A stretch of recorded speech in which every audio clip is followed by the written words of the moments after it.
Hello, and welcome to MedTouch, the best place to find the right medical information.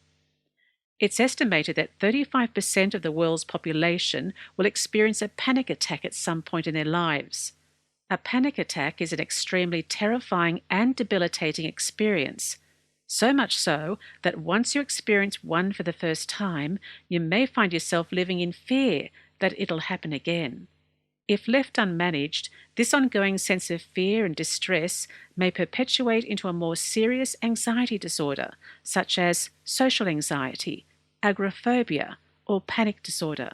Let's start with understanding what causes a panic attack to occur. When your brain thinks it's in danger, a region known as the sympathetic nervous system becomes activated, which triggers your body's automatic survival response, known as the fight or flight system. The fight or flight system then prompts the release of the hormone adrenaline, which fuels your body in order for it to effectively deal with the threat by either running, fighting, or freezing. However, when you experience a panic attack, these symptoms occur even though there's no actual danger in your environment. This is known as a false alarm. This false alarm, just like the real one, causes an experience of sudden and intense bodily sensations such as rapid heartbeat, dizziness, shortness of breath, sweating, shaking, chest pain, and nausea. When your mind picks up on these sensations, it automatically generates a series of catastrophic thoughts such as, "I'm suffocating," "I'm losing my mind," or "I'm having a heart attack." These negative thoughts act like fuel to a fire. They keep your body in a state of panic by reactivating your fight or flight response system again and again and again.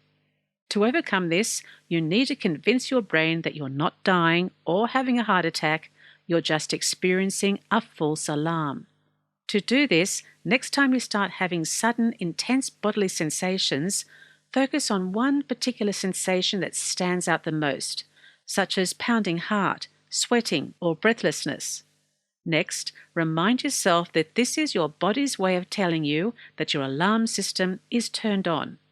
Once you're able to realize that your physical symptoms are due to your body's anxiety response, you'll be able to give your fight or flight system a chance to shut down and return to a state of relaxation within a few minutes. Just be patient and remember, you're safe. These feelings won't harm you. In a few moments, they'll be gone.